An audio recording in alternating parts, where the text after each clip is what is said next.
Hello and welcome to Waiting for Game, a podcast presented to you by Melee Stats. I'm your host, editor-in-chief of Melee Stats, and blurb aficionado and writer for the top 100 every year. Usually I'm with my co-host, fellow captain of the ship, Give Me That Wheat. But today he happens to be all the way in the UK. He's spending this week in the UK. He's going to be in Norway next week as well. Hopefully he comes back home and we're able to talk about Melee again. He doesn't run off with a Norwegian or British maiden or anything like that. But until then, I've brought on one of my very good Smash friends and someone who I love talking to about Melee, someone I've spent a lot of fun time with at events himself. Seal, thank you so much for joining the show. How you doing today? I'm doing great. It's very cool to be on the podcast. Been a big fan of Melee Stats podcast, the videos, everything, Discord server for like 4 years now. So it's pretty great to have a turn to be on it. Yeah, I mean, it's so fun having you on now because I was actually reminded lately by Mustache Walrus, I think, a bit ago, all the way in 2019 when he asked me if Melee Stats could have Seal on an episode. And lo and behold, 3 years since he sent me that, or around 3 years, you're here with me right now. And it feels like we're almost in like a different world, right? Melee Stats is so different. Your contributions to the scene are so different. My contributions are honestly kind of the same, but also at like a bit of a bigger scale than usual. But I'm so happy to have you here, and I think you're especially like the perfect guest to have on because we've had a really fun last 2 weeks of Melee to break down, and especially because we didn't have a show last week. I want to talk about everything that's been going on in the Midwest, right? Like there's so much to break down. I guess before we get into the individual tournaments on their own, Seal, I want to talk to you about like the current state of the Midwest as far as like the Melee scene goes, right? So like what would you say is kind of like, let's pretend that I watch only major top eights, right? I know my Zanes, I know my Mangoes, I guess maybe not Mango this year, but Oh I know my God. IBWs, I know my H boxes. I saw IBW pop off after he lost a match. I've seen him win tournaments also. Tell me, like, what's been going on in the Midwest this year? What's it been like to follow it? Yeah, well, I think the Midwest has actually been in a pretty good spot lately. It feels to me, at least, like all of the states in the Midwest sort of have their own regional, and each regional, I mean, we're getting plenty of crossover between those states. First and foremost, you have Hold That L here in Chicago. One of the biggest tournaments of the year. I believe it broke 220 entrants or near that. Which I believe was actually one of the biggest regionals, and it might be even bigger than some of the tournaments we're going to talk about today, like Smash Factor. But yeah, so Chicago has our regional. Indiana, they have Bop Me, which has been going pretty strong. And then in Wisconsin, not quite as frequent with the regionals, but we do have Invincible, which we'll discuss in a bit. Minnesota has been doing amazing with their Minnesota Monthly Melee Series. Iowa is starting up a every other month tournament called Run Don't Walk. Let me think here. Michigan and Ohio also have had their events as well, which I haven't been able to keep up with quite as much, but they're all having their events, so it's really great to see. Yeah, I love that you're bringing up all these different states, right? We have seen a lot of, breakouts and rising stars from all these different areas of the Midwest, right? So it's not just concentrated in Chicago. It's not just concentrated in Michigan. You got players from Indiana, having great performances throughout the year. Obviously, we're going to go into Minnesota later, and that's going to be its own thing. I know you love Wisconsin. Your heart. I'm sure you got a lot of feelings about that place. I think even Kentucky and Tennessee have Yeah. pretty notable players to look out for. I mean, it's just great. I think Seal, tell me if you disagree. But one thing that I've really liked about the Midwest, historically and especially this year, is that no matter it's such a broad region. right? Sometimes if you talk to Fendi, he'll say he wants Great Plains to be a separate region from the Why? Midwest Why would he or do whatever. that? Yeah, but the point I was bringing up is that like you got all these players in different places, like staying very far from Zamu's like old region, right? Champagne, but like Slow King will go out to a lot of events, right? And that's kind of been the thing with the Midwest, right? It's actually considering it one region, it almost if you really think about it, it's not something that's like quite common, right? Like most people don't think of the Northeast as one region, right? You would never consider Mhm. like Maryland in the same region as Massachusetts. But in the Midwest, I don't know what it is. It's something about the culture of Midwest Smash has always like enabled this history of traveling to each other's regionals, a lot of fun interstate rivalries and everything. So yeah, I mean that's been so cool to follow this year. What are some of your like favorite moments and favorite tournaments from the Midwest this year? Would you say before Yeah. out of the ones that we're about to jump into? Okay. Yeah, without stuff we're getting into, I mean, it's got to be Hold That L for me. That's the Mhm. biggest one. It's Chicago's in a great spot where it's sort of like this most central big state in the Midwest. I mean, maybe you could say Indiana is a bit more central, but that's a bit harder for Minnesotans and whatnot to get to. But yeah, Hold That L is a phenomenal tournament series. It's long. It's been a long time running. That was the seventh installment this year in June. And yeah, like I mentioned before, it's one of the biggest regionals that's occurred this year. We got people coming in from all over. Minnesota showed up, Wisconsin showed up, Iowa showed up, obviously Illinois, Indiana showed up, and Ohio, and even Michigan as well. So it's definitely Hold That L. That to me feels like the um, I mean, if you're talking about like the Midwest tournament, to me, it's Hold That L. I think that's such a great pick. One of my favorite memories of the year, actually, as far as Midwest tournaments go, is when Ginger had that big run at Hold That L7. Um, it was kind of fun to follow because I feel like both he and Zamu had very big performances at that event. Obviously, Zamu being sent to losers early and then just blowing by a ton of the Midwest best players on route to third. I think Ben winning that tournament was especially impressive because of the level of talent that was there, both within the broader Midwest and out of the region as well. I think that's a great pick for best Midwest tournament of the year. But of Yeah. course, we're going to go into two other contenders right Yeah, now. I just want to mention really quick though. I hate to correct you so quick. Ginger wasn't actually at Hold That L7, Did I say unfortunately. Ginger? Yeah, Ginger was at 6, which he No, did he was actually. at six. That's not what when did I say Ginger? I think you said Ginger had a run. Perhaps you just meant Ben. No, I meant Zamu. Oh, Zamu. Okay, because you Because did say Zamu's running Zamu in third after. place. Gotcha, Excuse me. gotcha. All right. All good, all Yeah. good. No, it's fine. Yeah, I mean, I think that's an amazing pick. I think there's so much to jump into when it comes to what happened in the last 2 weeks. But let's let's get into Invincible then, right? There's Mhm. so much to talk about in this tournament, but I think obviously we have to get the big storyline out of the way, which I think is 100 grand winning this Oh tournament. yeah. And if you've ever listened to the show or you've just heard me and Wheat or Ambi talk about play, let alone the Midwest, inevitably, one of the conversation topics that we bring up is, play hidden bosses and players that we love betting on that nobody else knows are good, right? So the joke, well, I guess I shouldn't even say a joke, but the line was that 100 grand was going to win us 100 grand. He was going to help, and he was going to buy us a yacht by virtue of us betting on him in so many sets. And I think the last 2 weeks we saw a lot more of 100 grand than I think a lot of people would have anticipated heading into this year. Yeah, I mean, we were lucky to get to watch him at 2 Midwest regionals in a row. Typically, like you only get to see him. He'll sometimes show up to like Minnesota locals every once in a while. I think he went to two of them just before. But then the main performances is like you'll see him at the Minnesota Summit. I believe he got second at the last one to Ben. This was prior to quarantine, though, and then he for some reason, I guess he likes Invincible a lot.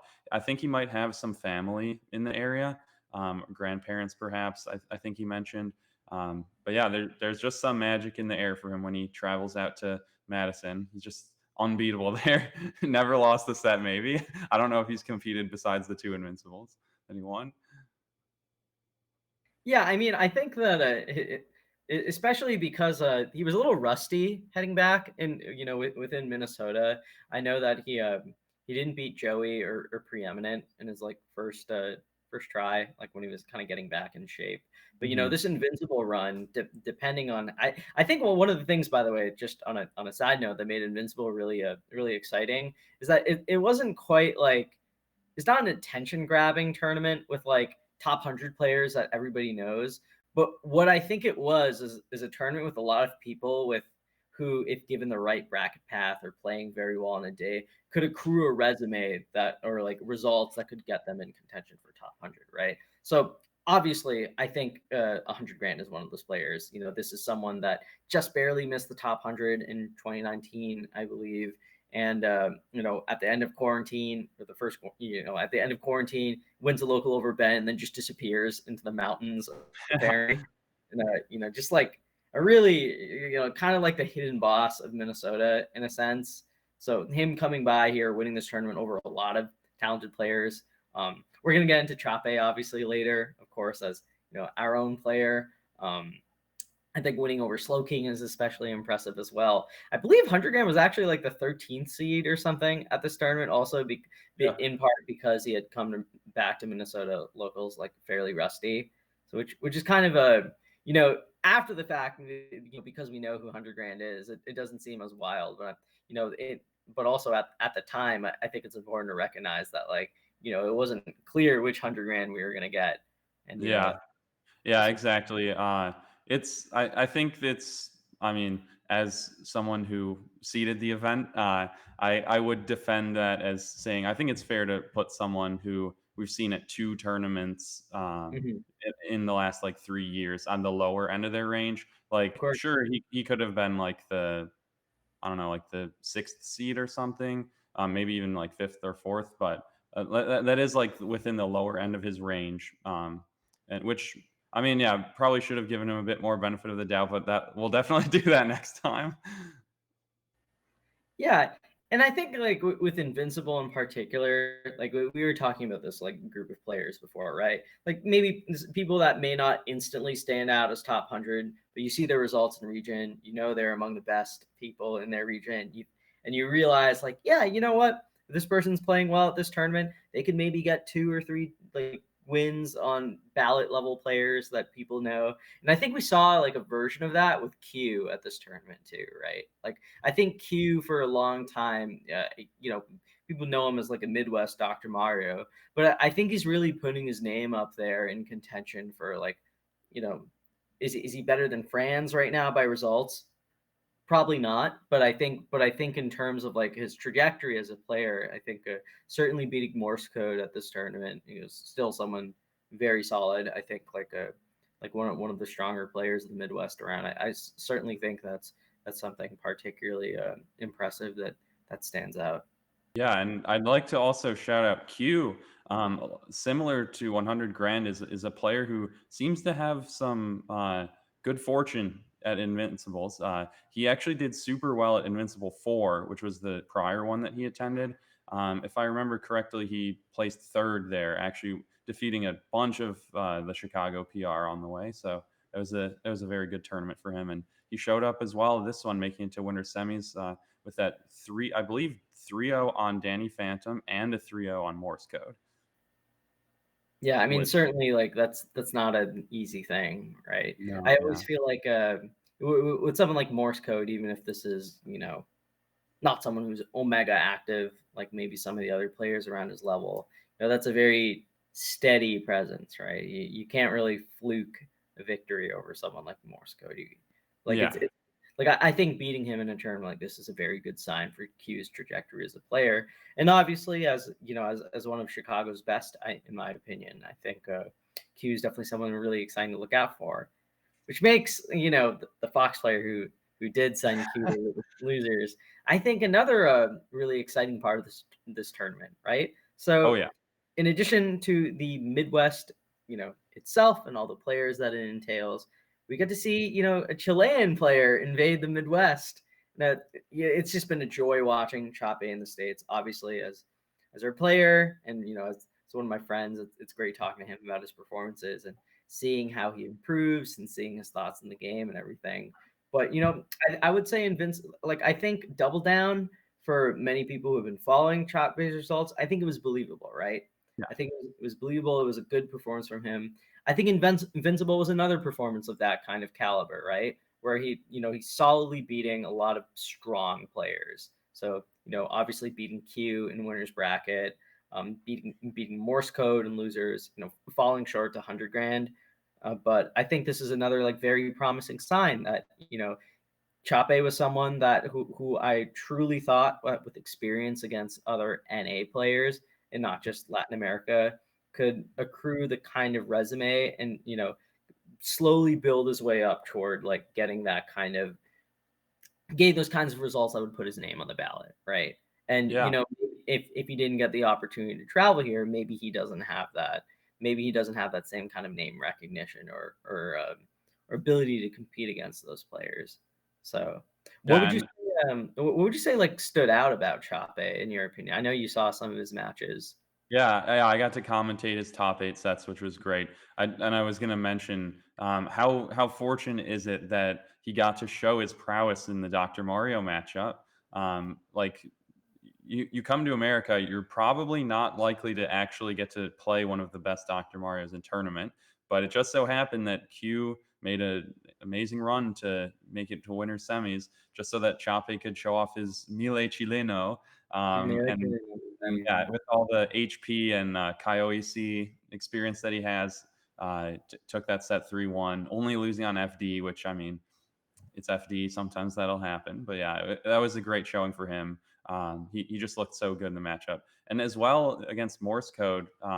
Now, I don't think he plays against Samus very much these days, but him and Morse do net play. So it's cool that they got to play in person Yeah, after I their. almost I was gonna correct you and say they actually kind of play on Yeah. they play on high buffer like Yeah, they do. 150 Chile to Michigan. Oh man. Shout out to Morse for actually being willing to do that. That's some crazy person stuff. Yeah, I don't know how Fox Samus.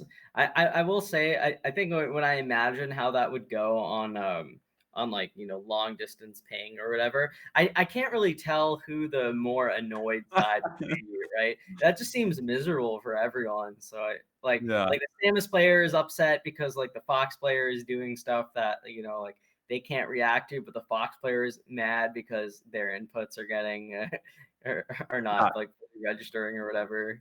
Choppe was telling me about, he's like, yeah, this time when he does aerial interrupts, he's not gonna teleport right past me and then attack me. It's like, oh yeah, you can actually play around it.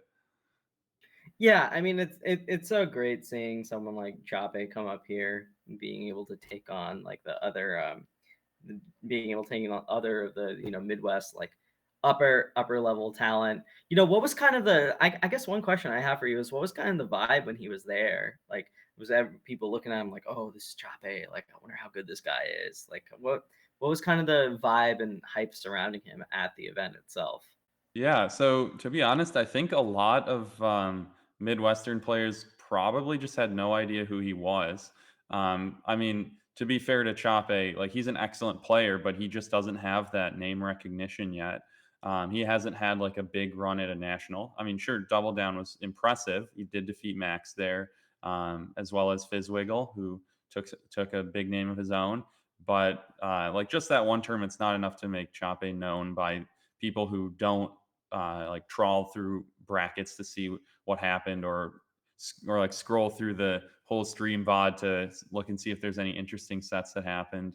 Um, but the people who did know him, such as many of the members of the Melee Stats podcast Discord who were present, they were definitely excited to watch him. I was super excited to watch him and also looking forward to playing him, though unfortunately that did not happen as I was slain by Le Monster. Shout out to him. Because I was going to play him after that in bracket. But I did get to play friendlies, which was cool. Because I was like, well, I just want to see what Choppe can do in the Sheik matchup, seeing as that is his strongest one. And I was also really hoping to get to see him play some of his other strong matchups too, which which was just great. So I think the vibe was for people that were in the know, they were very excited, and then maybe for people that didn't know, they were surprised and they were about to learn. Yeah, and I think that's such a great way of putting it, right? Because I think if Invincible was really the hint of the kind of performance that Choppe could have at an event with strong talent, I think that 4M was really the place where we saw him get to not only put his skills to the test against strong opponents, we got to see Choppe like really put on a clinic against players that I think that everybody in the scene knows nowadays, right? Like you don't have to be in the Melee Stats Discord server to know people like Mech or Eddie Mexico anymore. And I think this is kind of a nice transition into talking about 4M, right? Because I think that obviously for Choppe, this is his best performance at any event. Like right, like you could talk about Smash World Tour and how he took a set from Spark and Pools. You could talk about consistent performances at Double Down, and having a strong silver medal showing at Invincible. But I think 4M is really where we got to see him test himself against a lot of the top players, like household names in the scene, right? Yeah. So there's so much to go into there, but I want to talk about his set against Mech for a little bit because if there's something that especially stood out about it, it was really his sense of like game planning and against Captain Falcon, in spite of the fact that Chile and South America, for that matter, doesn't have a top Captain Falcon quite like Mhm. obviously we do in NA. Um, so yeah, I mean I thought that was really impressive. It kind of caught me off guard too because I think it's very difficult to like especially as Fox, right? Playing a matchup that you might not necessarily know the spacings to, like at a where like have that kind of experience, like live experience playing in. And I just think that's so impressive that he basically beat like a top 50 Falcon on his first try ever. Yeah. Yeah, exactly. He's definitely, that was sort of a point where he was untested, I would say. So it was just great to see success, immediate success at that. Um, and then after that, his set with Ben. Oh man, that was my personal favorite set of the tournament. Even though the gameplay may have not quite been 100% on both ends, I don't know what on earth happened in Game Four, but Ben Yeah, just that was decided. game four. I just want to say the fact that Ben Um, was able to turn around and win the set is actually insane. Like that yeah. level of resilience is crazy. I would have been in shambles. I especially struggling with Fox personally, but I would have just been so in shambles. I don't know why he went for that ledge dash though. There was just no reason to do There's no it. reason for it. Oh man, but Ben, he gifted us more Ben versus Choppe gameplay, which is great because I was really really hoping that we'd get at least one set between them during Choppe's time in Minnesota. We barely missed out on it at the pre 4M local, so it was great to see that. Because again, that's Choppe's best matchup. I mean, unless maybe Dr. Mario or Luigi is, but of the top tiers, Sheik is his number one. We've seen him take such big wins in that with Spark, Fizzwiggle, Max, etc. So yeah, it was great to see him, even though he didn't come out on top. I mean, I can't be too sad seeing Sheik win, but uh, I yeah, can because it was it's my player. great. So. Yeah. Yeah, I mean, I think obviously you said it before, right? So Choppe Ben wasn't an amazing like high gameplay set of Melee. No, but we got to see them play in tournament, which is something that I think we knew was going to be exciting and down to the wire. Even if it was not quite for the way that we anticipated it, it was a very competitive set. It was fun seeing them go back and forth. Um, yeah, so yeah, I'm happy we got to see that, even if my player didn't come out on top. Hmm. Um, what I was happy to see was Choppe almost or basically like immediately um turning it around or like nearly immediately or whatever, like turning it around, not just beating lowercase hero afterward, like very strong player from Wisconsin, but That's my boy. immediately like destroying Eddie Mexico. This is which again, this blows my mind because the beginning of the set, like Eddie was kind of Eddie had like a pretty solid lead, barely held on to a tight game one, and then Choppe just turned it around with some of the best Fox Luigi play I've seen in quite a while. Yeah, I saw people freaking out about Choppe's ability to shark Luigi, which is typically kind of hard because if he falls on you with that nair, especially as Fox, like you can really get opened up. But apparently, Choppe knew exactly his spacings for just not letting him land ever. Yeah, I mean, I just think, and also just by the way, doing that kind of thing against Eddie Mexico is not easy. Eddie Yeah, Mexico has made like top 50 spacey players look helpless before. We've seen Eddie Mexico put beat downs on players that are considered like in another caliber of skill to Choppe. So for Choppe to actually go out and put on a clinic against, maybe the best, probably the best Luigi player in the world right now, I mean, I think it speaks volumes to his ability and like his way of immediately like sticking to a game plan and being able to implement it on the spot. Again, I have to say like basically his basically his first time like playing against a top 50 Luigi in bracket and just being able to execute exactly what he wants. I talked to him for a bit after the set, and the funny thing he said that he didn't feel like he played that good and just went for consistent edge guards instead of the correct ones, which is very funny. So we'll get into Smash Factor later, but if Choppe and Eddie play again, I'm kind of curious to see how it would go and how Choppe yeah, feels about it moving forward. yeah. Maybe he'll be even more confident. That would be pretty scary for Eddie. Mhm. Yeah, I will say it was a bit of a shame to see Choppe go from that to having to play 100 grand again. Ah, But on a positive note, I think that being able to go from, I love Choppe, but frankly, getting clipped on and dumpstered in the 6-0, going from that to being like extremely competitive with yeah. him, a weak level of turnaround, I think is so impressive on Choppe's end. Yeah, I mean, he may have gotten reverse 3-0'd in that set at 4M, but it was still close. That was so down to the wire. 100 grand essentially won that set off of an up air SDI last stock game five.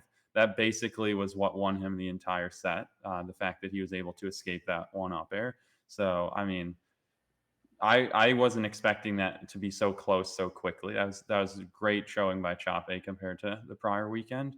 Yeah, and especially because 100 grand, the same day we saw 100 grand take a set over Zuppy, which is not an easy thing to do, right? So No, not at all. But speaking of Zuppy, what an insane losers run he had after dropping down there.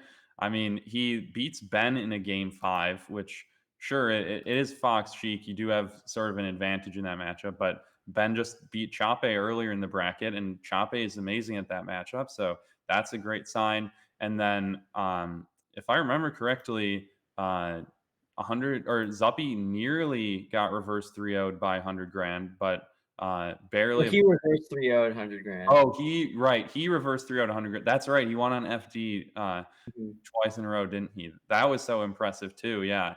I mean, Martha's one of the characters where some people feel is so hard to reverse 3-0 in like as a spacey.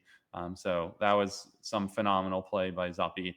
Then going on into losers finals where he just absolutely disposed of Bobby. Yeah, I've never like I've seen Bobby lose pretty bad before. Bobby, great player, obviously, but like I've seen him get destroyed before. That was like a Jerry caliber set. Like that reminded me of the old Um, Xander days.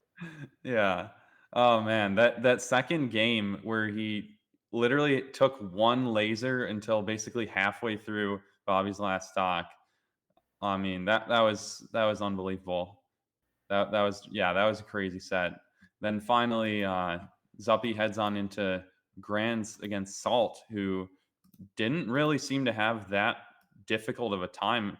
Just looking at the bracket right now, Salt actually went to game five with Lexer. So shout out to Lexer, but then 3-0'd Eddie and 3-0'd Ben and 3-1 Bobby to make it to Grand. So Salt, besides the Lexer set, hadn't really been taken too close, but Zuppy just came in with the fire and immediately got a 3-0. It's sort of like the grand finals classic where you get a 3-0 in the first set into a much closer set two.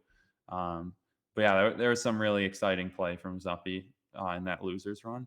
I do think it's funny the group of players that Zuppy beat because it almost obviously it's very impressive, right? I'm not downplaying the achievement. I think reverse 3-0 100 grand especially is like not an easy thing to do as Fox, and obviously like beating all those players cumulatively is quite strong. But I will say it's kind of like a salt mine performance, but in real life. Yeah, people were saying that. I saw people say that. That was definitely a funny observation because a lot of Yeah, the and people who are there are net players. Yeah, and one of the things, like anyone that's followed that online weekly series is that like Zuppy's been dominating it a lot, right? And he typically dominates it by beating people like Bobby Big Balls and Salt and Mac, right? He's Mhm. kind of had those three's number in recent memory. So it's very funny that he ended up just like playing all three of them in real life and beating them, which is kind of hilarious. Not gonna lie.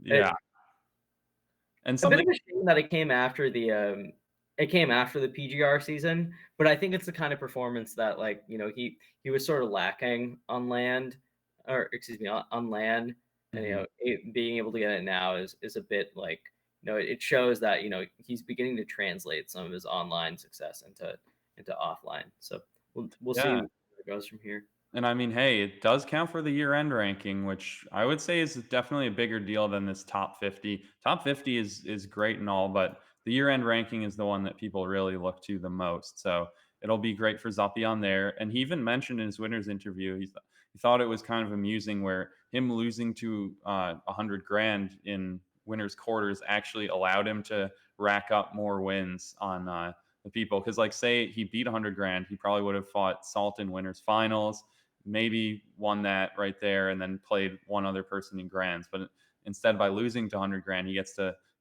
beat Ben. He gets to beat or first J Flex, then Ben, then 100 grand, then Bobby, then so he just got to basically take a win on everyone. And I mean, 100 grand loss, that's not going to look bad on your resume.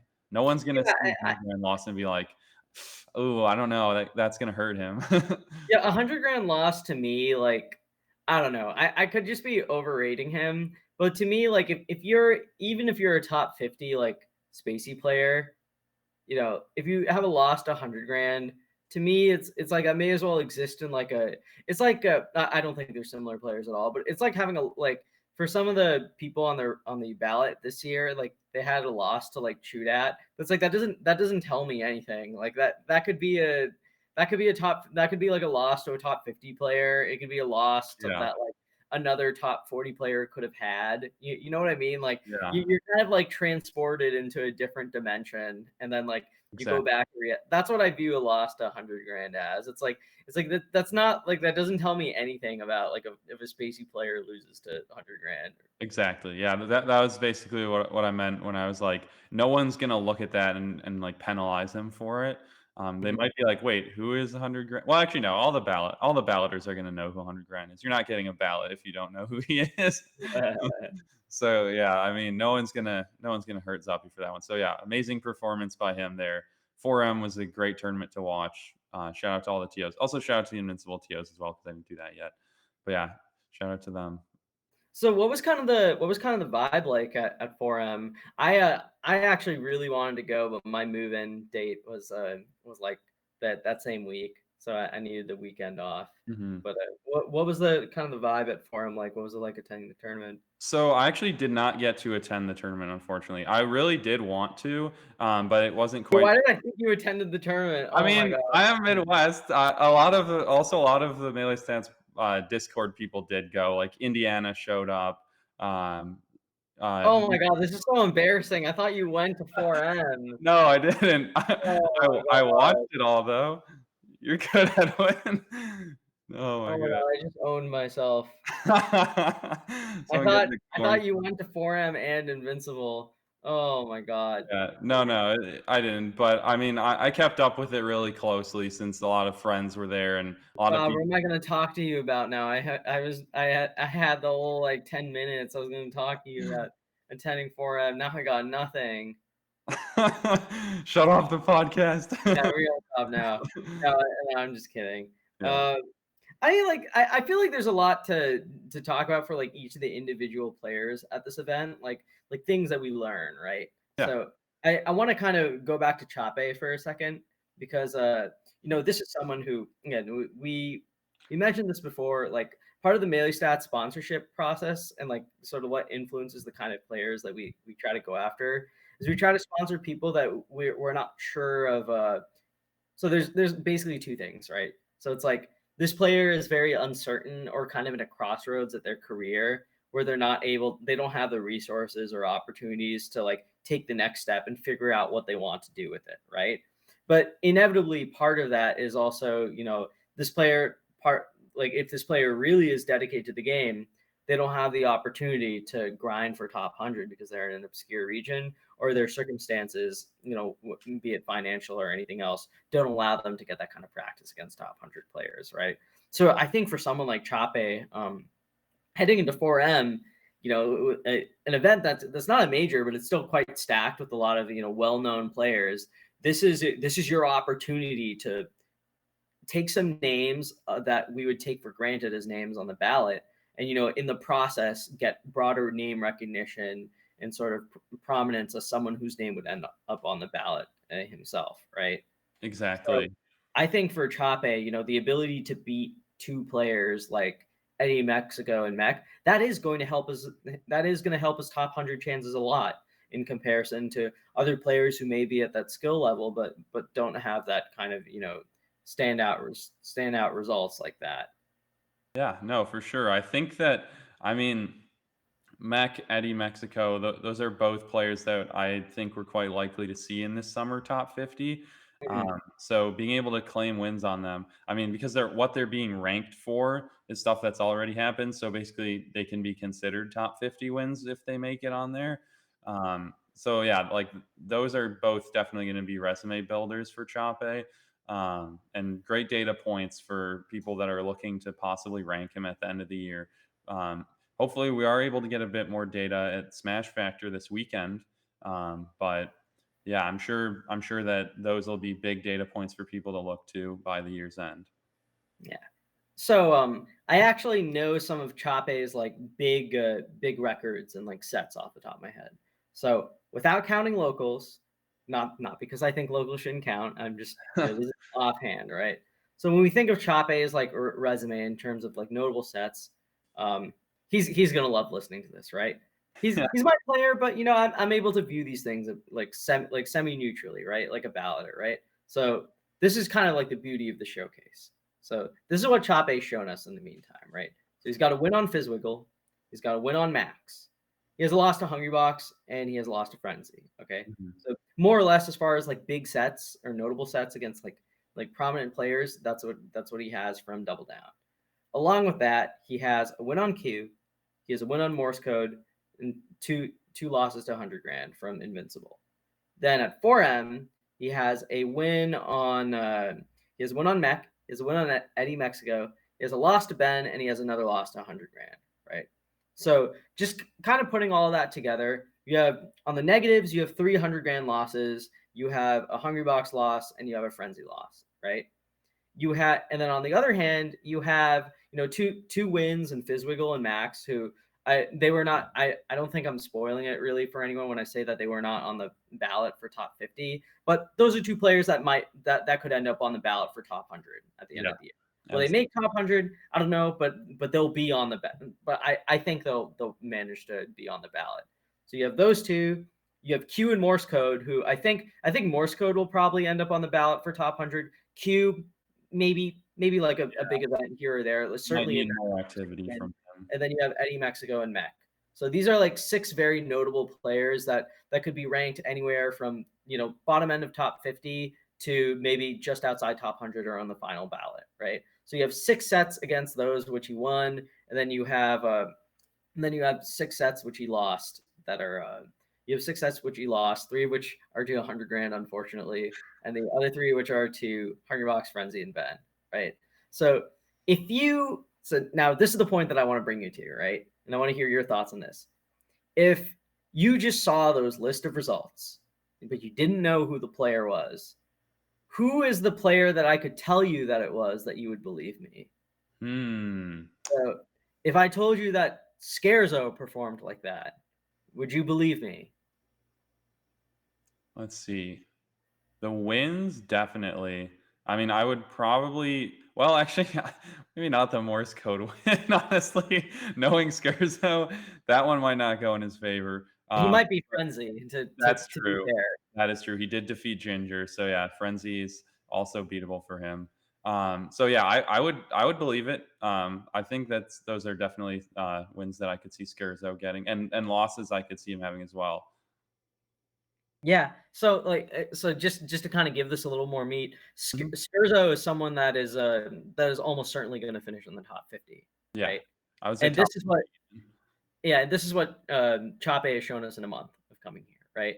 Now, who knows what Smash Factor holds for him, but I really want to highlight this because I think it gives like an important insight into sort of like the kind of players that exist overseas that don't get these kind of opportunities, and then when they have opportunities like these, they're able to really capitalize on them and like show us how great they are. So I'm just really happy with him.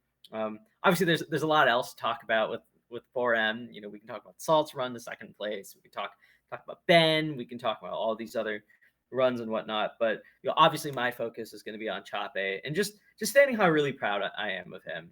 Just both as a friend, but also as a genuine fan of the game who loves seeing talent like Choppe be given the opportunity that he deserves, frankly, for the amount of work that he puts into the game.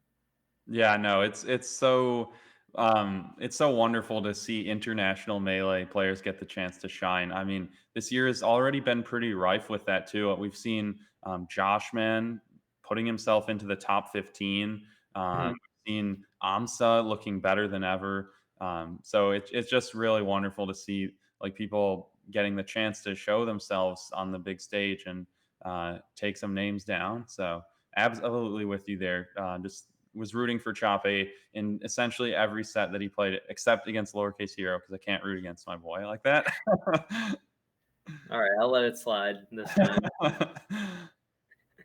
Yeah, I mean, I think it's so great. I'm glad that you bought my Scherzo comparison. Obviously, Scherzo is someone I love Choppe. I will be fair. Scherzo is someone that we've seen enter a ton of tournaments and really grab that kind of resume for himself. So I think in the eyes of most people, his results would be like more established than Choppe. But the Mhm. fact that you can take someone like Choppe's list of results and that they would you could compare it with the stretch of time for Scherzo, right? It's certainly very promising, and I love your comparison that you brought up to Josh because this is someone else from a region that's good, but relatively isolated from the rest of the North American and like the main central hub of the whole scene, right? And that's something that Choppe's talked to me a lot about, right? Taking inspiration from people like Pipsqueak in Stockholm and taking inspiration from people like Josh Man as well. So I'm really excited to see where he goes from here. But I think we're going to take a bit of a detour now, but we'll get back into talking Choppe and everything Smash Factor related. But we have a really fun tournament coming up this weekend in Fate. Every year we puts it so well, right? He says this is the tournaments that you really want to go to. Sometimes you want to go to them so bad, but you're not able to you're not able to necessarily go to it the year, so they become a next year major, right? Yeah. For so long, Fate and Air has been that next year major for me. It remains that next year major for me. But obviously, Wheat is there right now. SF is there as well as far as fellow Melee Stats people. Dark Gen X, a member of the Melee Stats cinematic universe, is there is there also. I am really excited to talk about this tournament. I think we're getting to see a lot of EU talent there. We're seeing Spark. We're seeing AMSA. So we got some great international representation there as well. Obviously, we have Melee Stats' own Pipsqueak. I mean, there's so many directions that we could go into when talking about this tournament. So, Seal, I want to toss it over to you. Where do you want to start? Yeah, so I have the bracket open right here. I'm looking through it right now. I'm noticing that Scherzo is actually going, so that's going to be pretty fun. Mhm. Yeah, Seeing he's seated to play. Is it Abby or Ab? I think it's Abby, right? Because it's no, short. Abe. Abe. Okay, Abe. Yeah, so that actually should be pretty interesting. Another Melee Stats player just recently announced. Mhm. I'll be honest, Marth not quite one of Scherzo's best matchups, so I could definitely see that one possibly swinging. It'll be interesting to watch for sure. I don't quite know how good Abe is against Fox. I do know he's very excellent against floaties, but not quite as certain about Fox. I'm also noticing that Jad or Jade. I don't know how to pronounce Ade? Jade. Okay, the European unranked terror is in attendance. That is so exciting. Also a Sheik player, so someone that I'm looking forward to watching. Man, I mean, we have Itai as well. Not even a EU player, but a US player who's been living in Israel, uh, former top of New Jersey player. So, I mean, we haven't seen him in a while. That's going to be super exciting. We're There just seeing Mint Seal. I haven't Mint, seen Mint in yeah, so Mint too. long. Yeah, absolutely. There's just so many. I don't know. This is going to be a really cool tournament to see a bunch of people that we either haven't seen or people that we haven't seen tested in certain ways get their chance to sort of make a name for themselves. Yeah, I mean, it is kind of funny because I don't think they're changing the seating, but if they do, by the time we release this podcast, apologies. But Hungry Box was supposed to be the number one seed here. He even came to the UK apparently, but I guess he had to go back home because of something with team. I don't know what that's about. Contractual obligation. I mean, hey, it's better than personal reasons. Am I right? Yeah, it's better. Maybe maybe he showed up without a mask or something. They just told him absolutely not. They got him out of there. Oh God. Maybe the UK deported him back. They caught him unmasked. Threw up blood in the airport. Yeah, yeah. I think there's so much to talk about. Like you mentioned a lot of the people there. I think obviously like there's going to be a lot of UK talent there as well because it's in their homeland. So you got your profs, you got frenzies. We mentioned Mint before. Um, you got Luan there also from Ireland, who I'm particularly excited to see. I'm like a big believer in that guy. I think you're getting to see Max. You're seeing a lot of Dutch talent come out, like Fountain L, who we saw in Gommel earlier this year. Yeah, I mean, there's a ton going on. I will say, like if Hungry Rocks, since Hungry Rocks is not going, I do think the field of competitors that could potentially win becomes quite interesting, doesn't it? So It like definitely does. so if assuming the seeding doesn't change, I think Sparks' path to winners finals gets significantly easier. But you also have AMSA and Pipsqueak on the other side of for projected winners bracket showdown. You have people like Scherzo, and then depending on if he decides to enter or play Peach or whatever, you have even Triff making a return. So why don't I ask you something? Yeah. Who do you think is going to be the surprise pick at Fate? Hmm. You had to pick one European player who you think is going to make a really big breakout. Hmm. Who do you think it is that nobody's paying attention to, or that maybe the mainstream isn't following? That is a good question. I mean, I will say I think Prof has an amazing bracket. Even Hmm. before HBox drop. I mean, I'm pretty sure HBox or no, actually we didn't get to see Prof versus HBox at Gommel because he was slain by Ben. Which would have been really cool. I mean, Prof has his bracket right now. It's going to benefit from the HBox DQ, but it was Luan into Mac, and I mean he's incredible against Captain Falcon. We all Hmm. know that. And then into Hungry Box, who it looks like will now be replaced by Itai. Now I don't exactly know if Itai is going to be playing Fox or Jigglypuff. I don't know what he really is up to when it comes to playing melee these days, but I mean, Prof, I would say is going to be favored in either of those matchups. Um, so yeah, I mean, I would be very surprised if we don't see Prof making it to winner semis.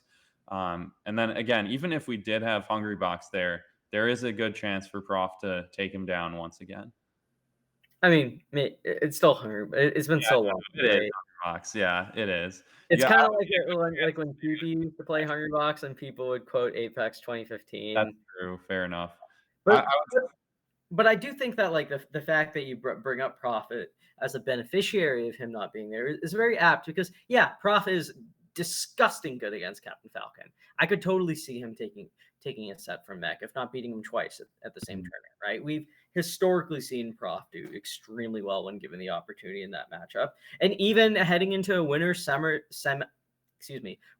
showdown with Spark. I mean, we just saw Prof win a local over him here, right? So Mhm. could he beat him a third time in a row at Fate? It is asking a lot, but if you've done it twice already, you just got if you're him, that's the kind of draw that you would want to see on the way to winners finals. So I think that's a great pick from Yeah, you. and just think about it. The UK crowd is gonna be absolutely screaming behind Prof if he makes winners finals. I mean, when he's in winners semis to make it to winners finals too, but just think about how excited they're gonna be if he does make it into winners finals. I mean, that could end up being scary. The opponents after that though would be pretty tough. I don't really see Prof taking out Amsa at this time, and also from what I understand, Pipsqueak has had pretty dominant records against him. So I Mhm. think winners finals, the projected matches would be pretty hard, but just making it to winners finals would be absolutely phenomenal for him. I think he's seated eighth right now, so that would be pretty good for him. Yeah, I agree. I think Amsa obviously someone that is not invulnerable against Fox. We've seen Josh Man take a set, but and we obviously saw IBW win a tournament over him. But that's still someone you shouldn't sleep on in the matchup.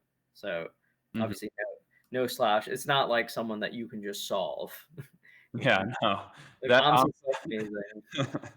Yeah, no, he's proved to be completely unsolvable. Every time people think that they have even somewhat of a read on him, he just proves us all wrong and shows us that he's capable of beating literally anyone. There's truly no player that Amsa can't beat. Yeah, I'm really excited to see what tricks that Pip has up his sleeve against Amsa. I think Yeah. Pip is someone that I would personally describe as a lab monster and Oh, like a study bug player, someone who's not going to get caught off by character unfamiliarity. Will do a lot of prep work into the set. Obviously, Amsa is the same way, and beating Amsa certainly not something that you can just waltz right into doing. But yeah, yeah. that I would say out of the potential sets at Fate. I would go as far to say as that's the set that I'm most excited to watch for sure. Yeah, no, Pip versus Amsa is gonna go hard for sure. I mean, if I'm not mistaken, Sweden actually does have a solid Yoshi main in Rev. Uh, Hmm. I don't know exactly how good he is, but I know he's at least notable enough to be like mentioned somewhat frequently. So I'm sure Pip has at least. I mean, maybe he's probably hitting him up for some net play or something like that. If not other Yoshi players, but yeah, I'm sure Pip's also watching plenty of VODs, getting ready to try and take down. That would be his biggest win, wouldn't it? If he does beat Amsa. By far, it would Yeah, be. yeah. I think it would be bigger than even beating Leffen on frame one or whatever. Oh, yeah, yeah. He did beat Leffen when Leffen was using the frame one. That's right. I think this would be like a Oh yeah, huge step forward for for him. sure. So one thing I just to go back to Prof for a second, I never got to I like totally forgot until now. You know, when Triff was around and quite active, Triff would usually kind of trounce most of Europe, right?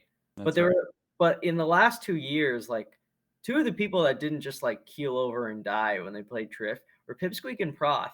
And Prof actually for the longest time, I used to get annoyed when people would say that Prof was hard for Triff, especially because Triff for a while seemed like he had figured him out. But honestly, during the pandemic, Prof had kind of like turned it around. So if Triff is competing at this tournament and we see Triff playing Peach, trying his hardest, I think Prof is certainly someone that would be a bit of a daunting draw for Triff. Honestly, that's not easy at all.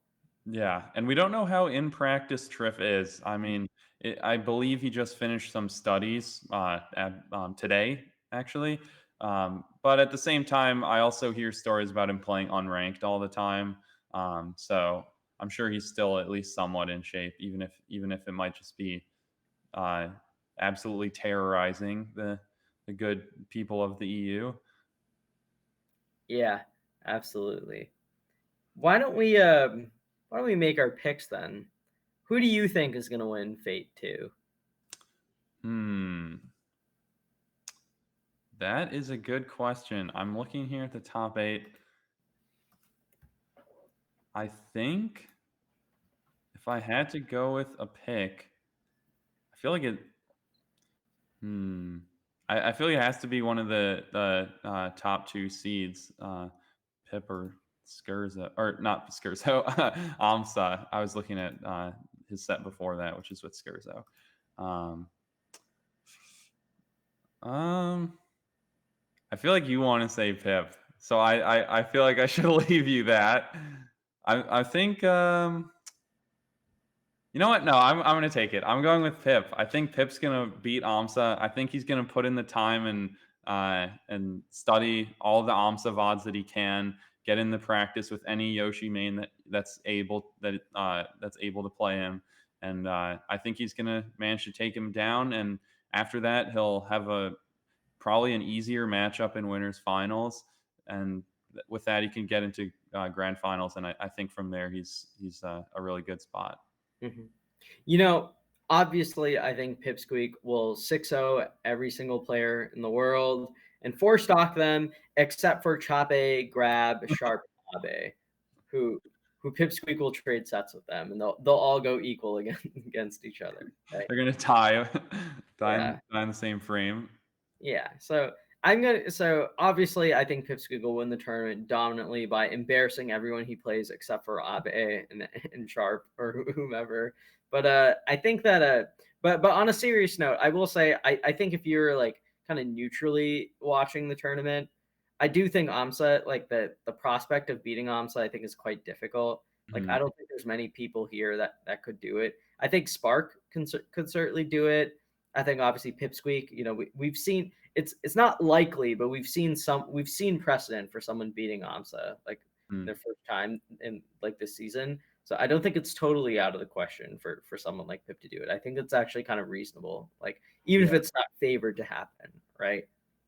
Yeah, both, Pip and Amsa both Pip and Amsa actually have, uh or sorry, both Pip and Spark actually have matches which might be kind of difficult, in theory for them getting into top 8.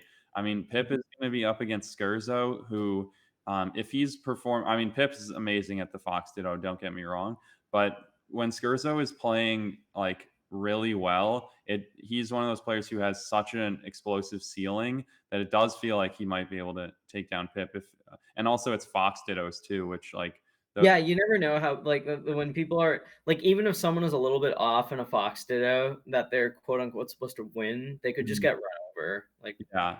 it happens quite a bit in the matchup.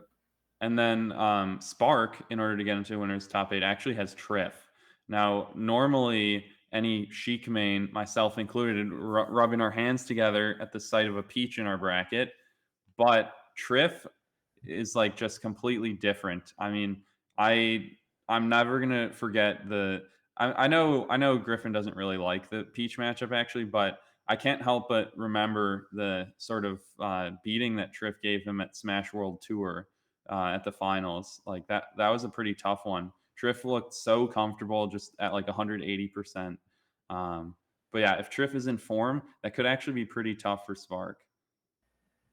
You know, Triff is so difficult to predict, right? Because he's so difficult to predict because we haven't seen him in a while. But when we do see Triff at tournaments, he's so reliable.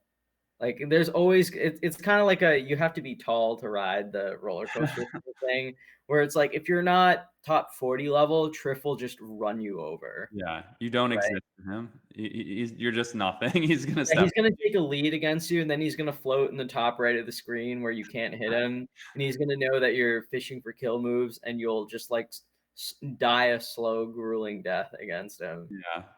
No, yeah. Triff is very hard to upset if you're not on that level yet. So I would be surprised if Triff doesn't make it to Spark. It looks like he does have Mint, and Mint is no slouch at all. But I don't know if Mint has ever actually beaten Triff. And I'm just saying that truly. I don't know. I'm not saying I don't think he has. So I mean, we'll have to see. I mean, Mint also. This is someone who we've known has been quite great for a while. Showed glimpses of it during the pandemic. Hasn't really been around too much nowadays. So that this is another question mark heading into the tournament. Like based on the potential we saw from Mint in 2019 and successive years from that, like we could certainly see it, right? All it takes is one tournament for people gassing up their regional boy to like suddenly be vindicated, right? Like Hmm. Mint to me has always been on the cusp of that. Yeah. There's a place to do it, it would be now. But I will say that we just haven't seen that much of him this year. So it's a treat seeing someone like Mint and bracket anyway. Yeah, and one other thing I actually just noticed, BBATS is going to be going, Mhm. and BBATS has somewhat of an interesting and honestly pretty difficult bracket. It looks like he has to play Frenzy in the round before quarters into AMSA in winners quarters just to make top 8 winners. And like if you told me that a year ago, I would be like, wait a minute, AMSA has a peach. That's going to be scary for him. But after watching what Amstead did to Kalamazoo at Genesis, I mean, we were watching that in person. That was a set and a half right there. Actually, maybe that was half. You bring up Kalamazoo. I mean, even Lod. Yeah, Listen, that's right. I never thought Lod would lose to Yoshi once, let alone twice in a row. That was Yeah. unbelievable. No, yeah, that was definitely crazy. I mean, if it was Triff versus Amsa, then it would be definitely scarier Mhm. since we haven't yet seen Amsa have like a great show. I'm pretty sure Triff's just like pretty solidly undefeated against Amsa. So yeah, that would be a bit tougher. And BBAT's the one showing against Yoshi I know he has is at Get on My Level where he fought Egg Money, went down 2-0, but then managed to reverse 3-0. Yeah, I remember that. I mean, maybe BBAT's learned enough from that set where you actually you can't learn enough to be ready for Amsa. I feel To like my Anka is just such a different beast. It's like even the people in New York that played like Whiskers, yeah, who's a very strong player, mhm, a longtime great of that region. I feel yeah, like even the jump from someone like Whiskers to Amsa is just like so huge. And yeah, that's no shade to Whiskers or any other very good Yoshi player. It's just Amsa is truly a different beast. yeah, yeah. But BBAT's did prove his ability to sort of like learn on the fly in that matchup at least. So I mean, in theory, maybe he can get it done, but it's certainly not quite as much of like a toss up. But again, like even to get there, he's gonna have to get past Frenzy, which I think is actually gonna be pretty hard. Quite hard. Yeah, Frenzy is like, I mean, he's an amazing player. I'm sure he's also preparing for the Peach matchup right now because I'm sure he wants to win that set and take down VBATs. But we'll have to see if he's able to get done. All right. So I guess with Fade out of the way, we can kind of quickly talk about Smash Factor a little bit because that's another tournament that's happening this weekend. It's kind Hmm. of fun seeing the return of Smash Factor. I gotta say, that was a tournament that usually every year it would bring out Texas, bring out a lot of Mexico.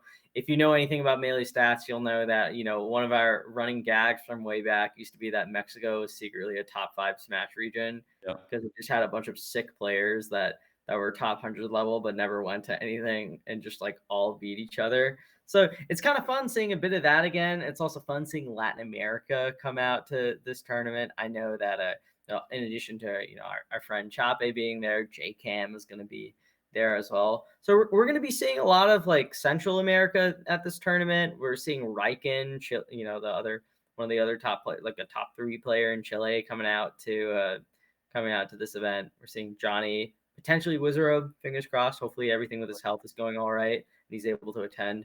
I think this will be a really another exciting tournament. And I think the thing with Smash Factor to me at least is like usually when you think of like what are the most important things from a tournament or the most memorable things, you usually think like top 8, right? No matter what. I actually feel like Smash Factor that I'm really excited to see how like top 32, 64 or so it turns out, right? You got a lot of interesting matches coming up ahead. You have the Choppe, potentially the Choppe Eddie Mexico rematch. You got Chango versus Aaron. You got a Smash Daddy versus Aza. Like match or whatnot. Yeah, I mean, I just feel like there's a ton to talk about. But what are you looking for at this event personally? Like, what stands out in your mind? Yeah, I mean, so one of the things I'm definitely looking forward to seeing the most is JCam. JCam is a player that we do not get to see enough of. He is an absolute beast on net play. I think he basically farms like all of the Central American stuff. And we got to see him at Smash World Tour, which is phenomenal. He had some really great sets there. Uh, got to show off some great stuff. So it's going to be awesome to see him on LAN. It looks like he's going to be playing against Meds, which definitely seems doable for him. I mean, Meds is a great player. Meds is like top 50 level. I don't think he's on the ballot for activity, but he's certainly is top 50 level. Historically, for sure. Yeah, absolutely. So that'll be a great set. And yeah, JCam, I could definitely see him like making his way into winners semis and possibly even further. So yeah, it's going to be a real treat to get to watch JCam. Also, we're seeing obviously Wizrobe. We haven't seen him since I think since 2021. Has he entered anything this year? I think Smash World Tour Championships was the last thing he Yeah, entered. so the very end of December 2021, where he did amazing. That he got second there. Did get blown up by Plup, but I mean that's not out of the ordinary. Plup doesn't really lose to Captain Falcon except the one time that he did. Um, but yeah, so it's gonna. I'm also really hoping that we get to see Wizrobe, and then I mean, there's just a ton of really amazing Mexican melee players that are going to be there. Like we have Javi, we have Aza, we have Valdo and Far. I mean, I Far. think Far is so legit. That Yeah, guy, nobody knows how good he is. Far nearly defeated Amsa at Smash World Tour, if I'm not mistaken. That was a game fiver. Also had a very close set with Zane at Double Down. Unfortunately, didn't quite take it to game five there, but he was about to win game three in order to go up 2-1. So The we would. way that he was about to win game 3 when Zayn up B'd, and I think he up B's on the right of Dreamland, but he misses the platform, lands on the ground, and instead of punishing him, I think Far does like a full jump in place because he's just so caught off guard by the fact that like he has the game in his hands and he ends up losing, unfortunately. But No, but yeah, it's gonna be amazing to see him play as well. I mean, I'm also looking forward to him and J-Chem, especially seeing as they're Sheik players as well. mhm. But yeah, the two of them are players that we just don't get to see enough of, so it's gonna be phenomenal to watch them play. Also, Raikou Here's as a well. Yeah, Riken, of course. Yeah, another Chilean player coming up. God, I feel like we could just go down the list and talk about all these guys, but I want to keep it a really like simple for a second. So I'm gonna ask you if there's a set that you want to watch this weekend of all the players heading to Smash Factor. No, and don't just. I'm gonna quickly make an exception. Don't say Wizard versus SJ because that obviously, yeah, I want to see that too. I wasn't But gonna say that anyway. oh, you were gonna. Okay, okay. No. But discounting that or discounting something like that, what set do you want? Potential set do you want to see the most from this weekend? So I have an Hmm. answer for this. I think it's by far the standout answer, but I want to hear what you have to say. Let's see here. I'm taking a look at the player list at least. I feel like it's got to be. Hmm. For me, I feel like it has to be something with JCam or Far. But let me see Mhm. who we could see them up against. Um, I mean, maybe. Well, I don't know. Can I tell you my pick? Yeah, no, go ahead. I'm still looking here, trying to figure it out. The single set of melee that I want to happen this weekend is JCam versus Choppe. Oh, And I yeah, think and I obviously. think this for a variety of reasons. I, I think they're both so good in that matchup. I think JCam is certainly no slouch against Fox. Choppe is incredible against Sheik. And I think the fact there's a lot of like really fun storylines going on within their match against each other. You have the best of Central America, the top dog of Panama going against, the best player in Chile. You got Central America versus South America, but it's happening in Mexico. So it's not necessarily the matchup that you'd immediately think of. like usually you think of either like the top seeds clashing, or you think of a Mexican player like defending Mexico against like the out of region players. But I honestly think that the set I'm most excited to watch is between or that I really hope happens is between a guy from Panama and a guy from Chile. I think I would really, really love to see how a set between those two go. And I think your pick of J Cam as a player to look out for is excellent. Yeah. This is again someone who I think throughout 2021 got a lot of hype as a potential top 100 player. Fortunately, had a bit of a tough showing at Smash World Tour where he was in a pool that where he took people like Lod and Godoran close, and then just got randomly dunked on by Ja Ryden. Like, Oh, I forgot about that. yeah, Wow. one Yeah. of the most random sets ever, by the way. It's just like if you had told me Ja Ryden was just gonna destroy J Cam, it was completely out of nowhere. It was insane, actually. But yeah, Mhm. I'm excited to be seeing him again, and I really want I want Choppe and J Cam to play each other. Yeah, I mean that definitely makes the most sense to me. I didn't know if they'd actually played before. I'm sure they've net played and played friendlies, but I don't know if they've ever had a LAN tournament. Mhm. Um, so yeah, that's definitely got to be like the number one thing to watch out for. Um, I'm thinking some other stuff though that could be interesting as well. I mean, I'd love to see Far if he gets to play some of the well, there aren't. I feel like this tournament's sort of lacking like a Marth.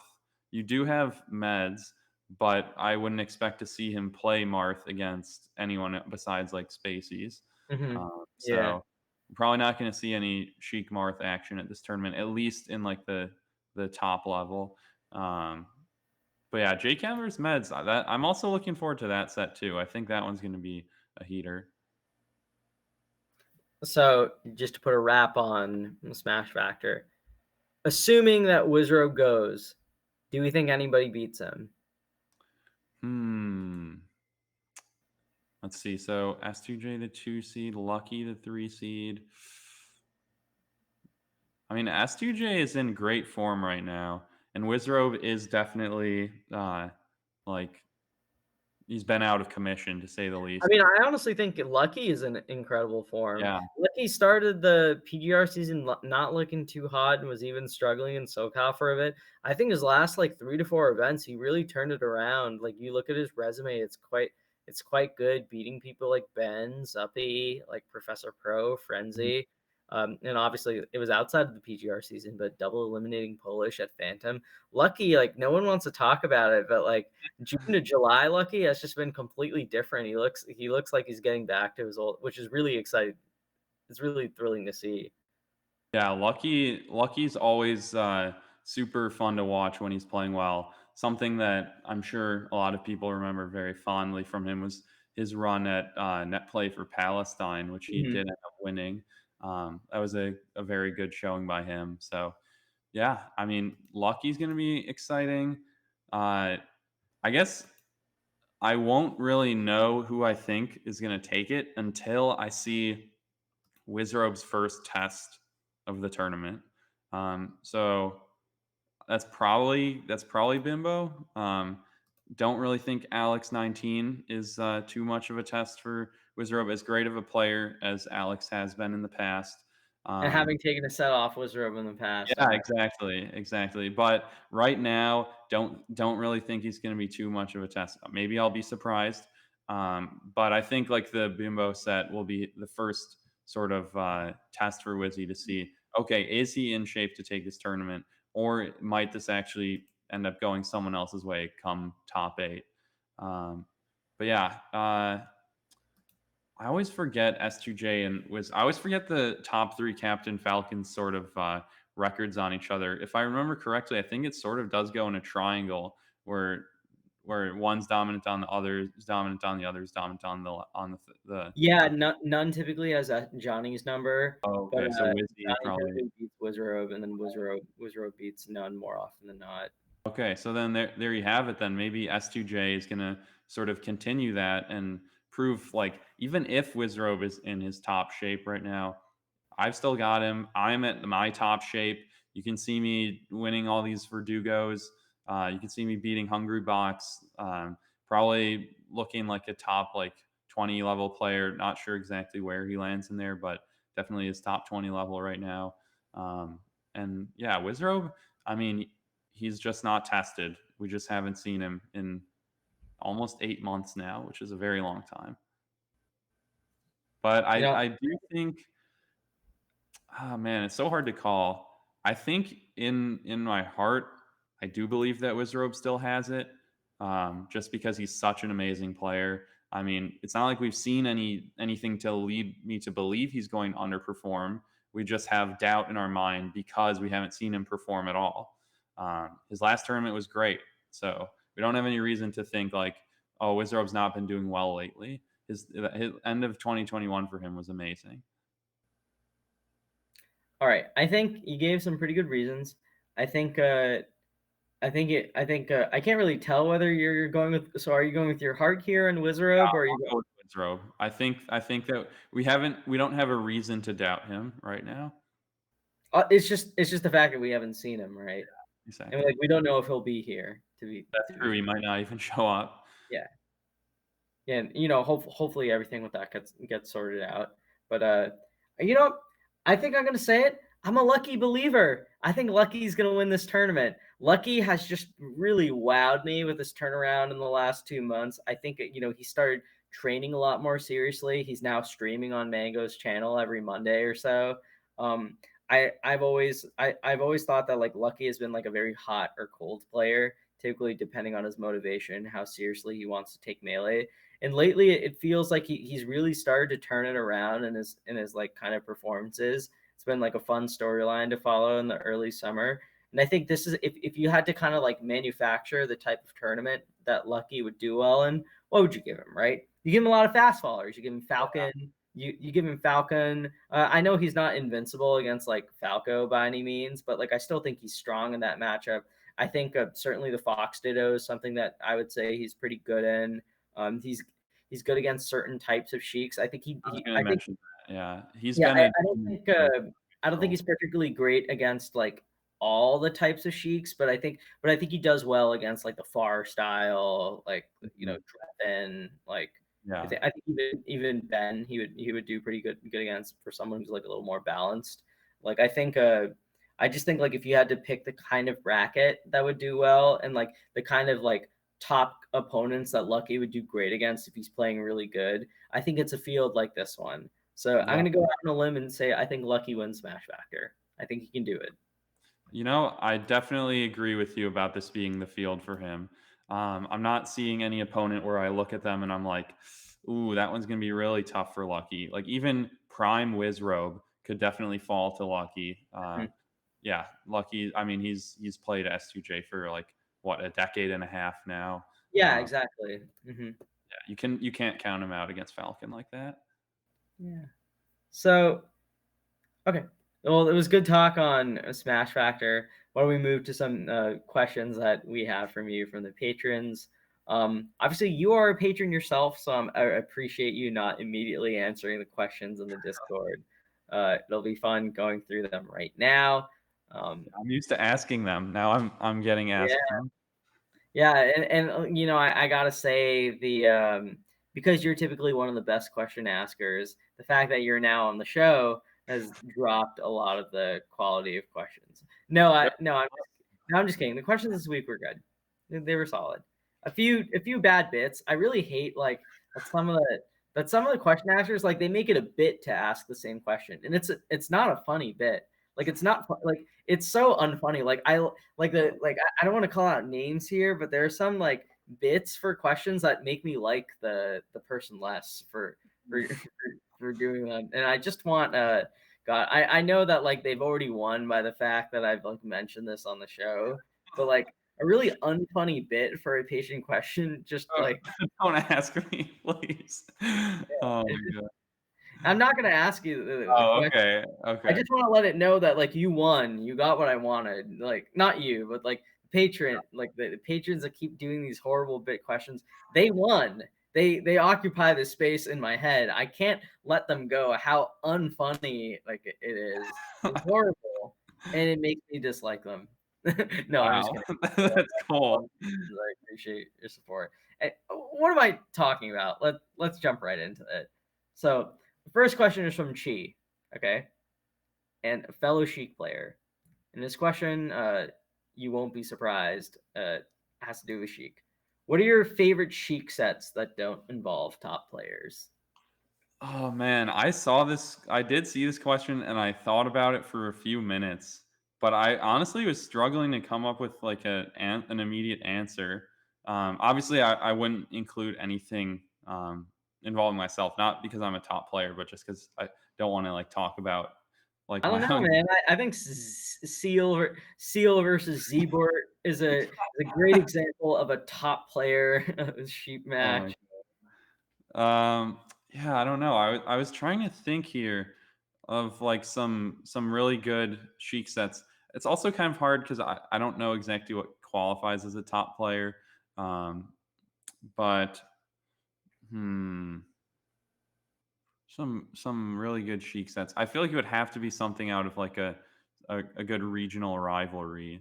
Um, Sure, like Larfin versus Kianis, they must have had some bangers in there.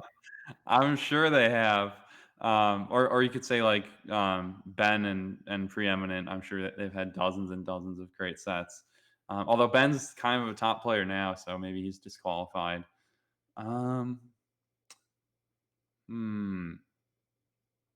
I really want to come up with something here because I feel like I should have an answer, but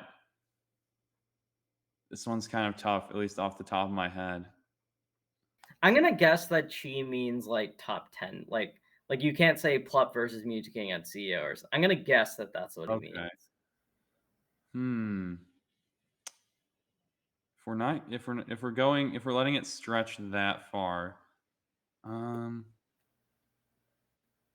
let's see. I also want to make sure it's a good answer too if I give it. Um,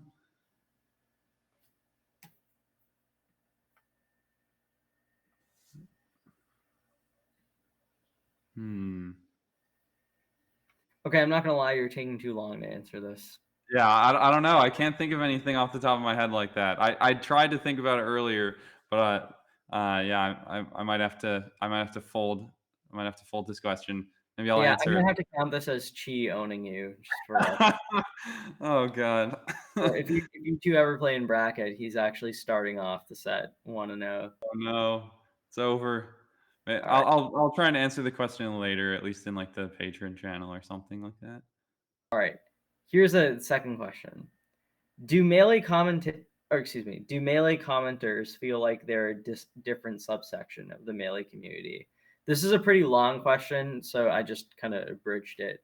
But basically the gist of the question is that sometimes like, there's a melee comments scene and like the way that people talk to each other, like in the Oh, comments. like on YouTube? Yeah, on like YouTube Oh and stuff. god. And like and it feels like it's part of the scene, but it's also kind of its own thing. So the gist of the question is, does it feel like a different subsection of the melee community, or how tied in is it to like the concept of the melee community? Yeah. Well, most comment sections on melee channels are very bad, especially on VODs. Like you can go on basically literally any VOD from like a major tournament, and there will be a comment complaining about the commentary. Does not matter who is commentating, doesn't matter who's playing. There's gonna be some jerk off in the comments who's like, "God, these commentators suck." Doesn't matter who it is. So I mean, that always is just so annoying. And they don't even give anything constructive either. And then also a lot of people who like comment on YouTube videos are just not involved with the scene at all, and they just don't know who anyone is, or they're just like extremely rude to people. Like there's this one comment on Crudo versus M2K at Smash Roll Tour. This guy who's just like so irate. Like Crudo literally ruined his entire year by beating M2K. He comments and then replies to his own comment like 6 times, just talking about how like angry he is and how fraudulent the set is. And like you see that a lot. Like I know I've seen like Insane. some like rude comments on like Wally's sets too, and it just really bothers me. But that being said, there are definitely some very nice people in the comments. There's some very knowledgeable people. I would, Like yourself. I mean, yeah, you could say that. but other people besides me as well. There's some nice people who I've met. I've actually encountered some people on Unranked who I recognize from Melee YouTube comments. But basically, I would liken Melee YouTube comment sections sort of to just like the SSBM Reddit, where there's some like complete idiots on there. There's a lot of complete idiots on there, but there's also plenty of people who do know what they're talking about and are looking to actually engage in actual discussion. Um, and this goes beyond tournament VODs too. It goes towards like Melee entertainment content, like you have like your awesome sauce videos, or even Melee stats documentaries, or you have your informative stuff like. I'm not gonna lie. I'm mad that you brought up Awesome Sauce before us. I mean, to be fair, Awesome Sauce is probably one of the biggest Melee content creators right now. Like Yeah, yeah. everyone, Okay. everyone loves his videos, even people that don't play Melee. Yeah, everybody loves Awesome Sauce, right, Seal? I love Awesome Sauce. That guy's great. But I also love Melee I stats. do do a show. I don't remember Um, this. what do you mean? Oh my god. Oh man. All right. Oh well. But yeah, I mean, you have people who are like you have people who do know what they're talking about and are interested. So yeah, it's sort of like that SSBM Reddit where you have like good posters. Like you'll have coffee like saying something funny on your thread. Um, yeah. So I would say it's sort of separate from like the actual tournament going community. I would say so similar to the Reddit. It feels like only like 10% of the people actually attend tournaments, and of that 10%, maybe like 2% are actually decent. All right. The next question is from Melee Stats, a staff member and patron somehow. Um, it's from SF. Oh, What's your, okay. what's your favorite commentary block? Now, I think he means just like for yourself, That's but what I figured. I'm actually kind of curious. So you can give an answer for yourself, like when you think you did your best commentary. But I do want to know, like, if there's any like commentary blocks from anyone else in particular that stand out in your mind as like great commentary blocks that you remember. I'd be interested to hear, like, what stands out for you in Yeah. that. So you can answer it in both ways. Well, yeah, I can go right ahead, at least with the one for me. It's actually not too difficult. I think the Invincible commentary block just a week and a half ago is probably my best yet. I was really happy with like the first like 2 minutes of it, introducing the top eight of the tournament. It was the biggest one there in 6 years, not counting Smash and Splash. And then introducing Choppe and his matchup experience against Q. So yeah, I was really happy with that. And then moving on towards other people, I mean, I have a meme answer that I can share right off the bat. Webs and Hindog at Super Rubicon. That was Yeah, the all-time classic. but Um, but yeah, in terms of like a more serious answer, I really enjoyed this year. I enjoyed CEO Top Eight featuring our friends Jack, Zilla, Wheat, and Chroma. They those guys are always they're always anytime Chroma's on the mic, you know you're gonna get a bunch of laughs. I mhm. truly think he's like the funniest person in the entire Melee community. Um, but yeah, like that one was really fun. It was also just cool to see Wheat, and I think Wheat he did a great job of knowing when to speak because he like didn't talk too much, but every time he did, he said something very insightful. I also really enjoyed actually Walton Radar on Gommel Top Eight. I think they did a great job, especially there, like compared to previous blocks. I super enjoyed that one. Um, so yeah, I think that I'll go with those three. I have my meme answer, and then like two recent tournaments that I really enjoyed. So really quickly before we go on to the last patron question, I gotta know your take. Who is the best melee commentator of 2022? I picked Vish for my column a couple weeks ago. Would you go with someone else, or do you think it's Vish? Vish is a really great pick. I mean, I'm a huge fan of Vish, both as a player and as a commentator. I think that guy's really awesome. Mhm. Uh, yeah, I don't know. It's hard to say. Like Vish just he goes with anyone. He's always got positive attitude. Like you actually wrote about this. Like I thought the same thing before even reading your article. I think Vish he always has such like a warm aura about him. So Yeah, no, I'll side with you. I would give it to Vish as well. All right. And for the last patron question, this one is coming from the legend Stock Money. What is your favorite local rivalry when you were in Wisconsin? Ooh, a local rivalry in Wisconsin. Let's see here. Might need to take a second here to think about this one because there's definitely some good stuff. I mean, like between sort of like regions, at least just to begin with, the Milwaukee versus Madison rivalry was always great. They had there's an amazing crew battle which I really recommend watching from Invincible 3. It's called Madison versus the Guild. The Guild being like Milwaukee plus some non-Milwaukee people like Rice, who's from Janesville, Mhm.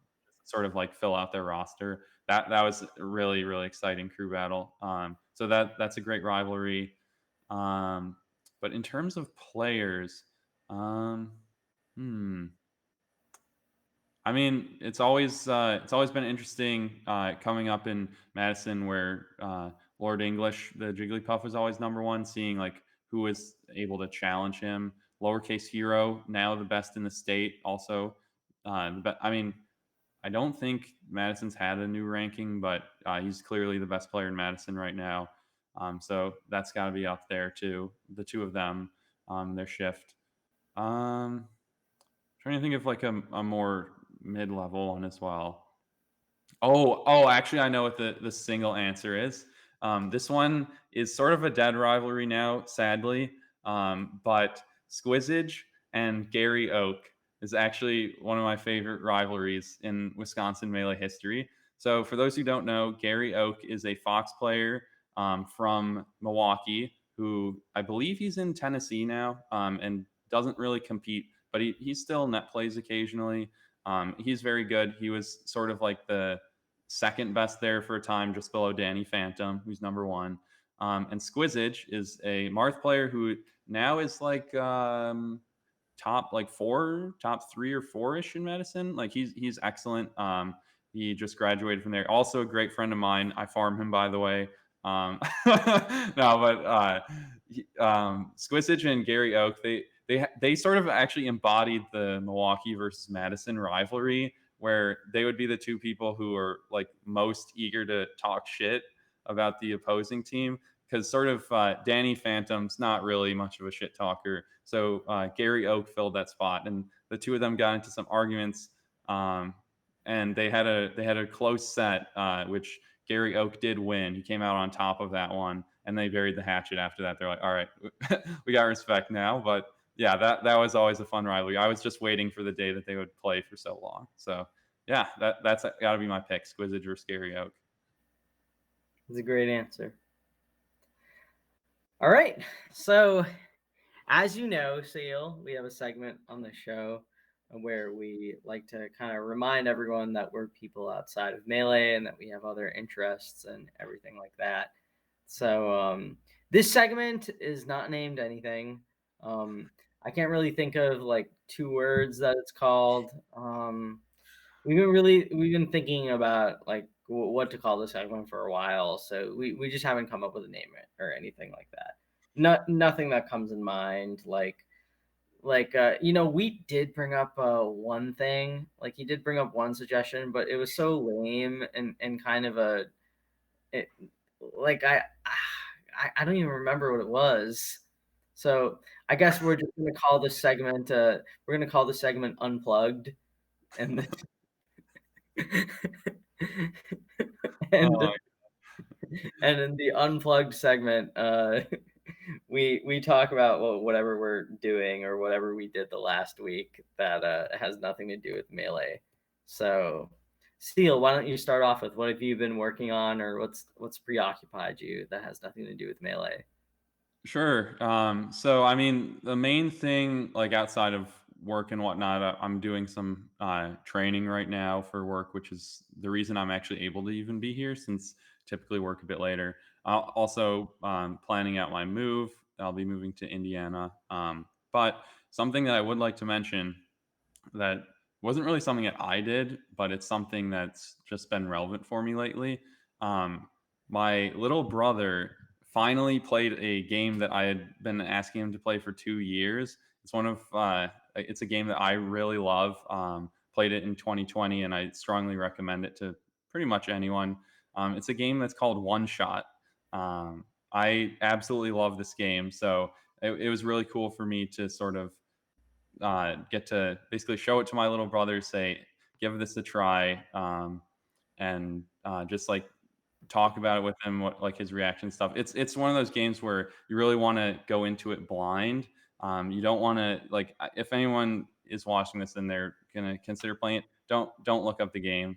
Just well, I mean, you have to look it up in order to get it, but like don't look up any of like the themes or stuff like that. Just you'll just want to dive in. It's not too long. It's like a I don't know, like 8 hour game or something like that, and it does a lot of really cool things as well. But yeah, I mean, I've just been like re-listening to the soundtrack for that game like all day today because it's really good, and it makes me feel things. It's a game that emotionally impacted me a lot. So yeah, and I think it's actually coming out on consoles later this year. Though I definitely recommend playing it on a computer. That's the best way to do it in the original intent. So yeah, if anyone is listening, play One Shot. Cool. Well, listeners of the show won't be able to immediately tell this, but viewers of it can. I actually moved out of Boston last week, and now I moved to the suburbs with my spouse. We got a house and everything. So I've just been really enjoying living here. It's kind of beautiful where we live. It's a lot of green. We're in a bit of like a nice neighborhood, but it's also not that far off from the main road. So it's been nice having a yard. My dog's been really happy. So I've been spending a lot more time with him than usual. I've had to pick up on, taking care of a house a little more. So it's kind of like my new like it's not really a project as much as I have to pick up a new set of skills, right? So I have to manage my utilities a bit more actively and be involved in like housework, like like handy stuff, right? Like knowing how to put things together, knowing how to fix things and everything. It's a bit challenging, but it's fun. I really enjoy it. I love living in the house. I love living in the city for a while. Boston was great. Spent some of the best years of my life there. But I've really kind of tuned into my new home. I really love it. And I'm just happy to be here with my family. I'm kind of getting to that point now where like I'm still in my 20s, right? So it's not totally over for me, but I'm 28. I have another 2 years. I'm settling down. When you get older, you start seeing a lot more of your parents and yourself, both for both for better and for worse in some cases. And it's just I've been thinking a lot about my parents and the ways that I kind of the ways that I not only take after them in some ways, but the ways that I like replicate my relationships with other people and the way that like they do it with their friends and everything. And that's not always a bad thing, right? It's just time goes by, your tastes change, but also sometimes you kind of return to things. You re- and like you revisit things that you took for granted, or or just like you see the importance of things that you took or that you never really thought about before, or that you once thought about and you realize that they're even more important than you initially thought. So I don't know. Everything in life is a cycle in some way. I've just been thinking a lot about that, like just living in a home now. Like when I was a kid, I always thought, oh, like once I move out the suburbs, I'll never go back. Like I'll always live in a city for the rest of my life. And look at me now. I lived in the city for a bit. Now, I'm not back in the same town or anything. Like I live on my own, but it's just like I'm back in the suburb, and I guess that's where I'm at. Hopefully, I spend the rest of my life here. Wow, that was very touching. You talking about a lot of like family stuff. That was nice. Yeah. So one of the nice things, like if I like when you just like close the thread, is that it was kind of hard to see the rest of my family in Boston just because going to see them typically, it required me to take the train, which wasn't too bad, but then I needed to get picked up from the train station, or I had to drive to see them, and driving out of Boston was just like miserable. So now, my immediate family is about 15 minutes away, and I get to like just and I don't have to walk all the way to my car. Like I can just see them, which is really nice. Yeah, no, that sounds great. Glad you're enjoying the new house. hmm Are you gonna be in like a city part of like Indianapolis, the city itself, or are you gonna be living outside? I'll be honestly don't know how to call it. It's pretty close there. Yeah, Okay. it's actually. Mhm. You have like roommates or friends that you're splitting with? No, not yet. I'm gonna be living on my own for the first year, but I'm not gonna be surprised if I end up like sharing an apartment with a melee player by next year. Just don't quite know anyone well enough yet to like reach out. I mean, I know of and I've like briefly met some of the melee players from Indianapolis, but I definitely not the kind of guy who will just move in with someone without like at least kind of knowing them. So yeah, I'll be living on my own for at least a year first. Yeah, that's nice. Living on your own is nice. Yeah, be And the first. just in case someone doesn't know where to find you or where to follow you, um, where can the people listening or watching the show or anytime in the future see what you're up to? Yeah. Well, I don't really do too much social media stuff these days. I actually have been tweeting a little bit more than like prior year or two. But yeah, I mean, I have a Twitter, SSB underscore seal. Most of my tweets there are just when I'm going to be commentating something, I'll drop the link there. Or I don't know if I just have something random to say about melee, or if I do well at a tournament, I'll tweet it out because why not? And I like reading and like liking my friends' tweets when they do well at tournaments as well. But yeah, so I have Twitter. I have a YouTube channel as well, but I'm not like a YouTuber. I'm just a guy that sometimes uploads melee YouTube videos, whether it be my own net play tournament runs or just a phone recording of a set. Also, SSB underscore seal have probably seen me in the comments before. Um, I guess I have a Twitch as well. I'm SSB underscore seal on everything. Um, but yeah, I don't. I've been trying to stream more actively for like, or I've wanted to stream more actively, but I haven't done it in over like a year and a half now. So kind of failing at that. All right. And if you really love this episode and you want to hear more of Melee Stats and more of Waiting for Game, you can go to our YouTube channel where we upload episodes, Melee Stats Archive. You can just check that out. You can see this episode of Waiting for Game, and you can see all our previous ones, as well as other sets and secondary footage that we have at events that we sometimes upload onto Melee Stats Archives.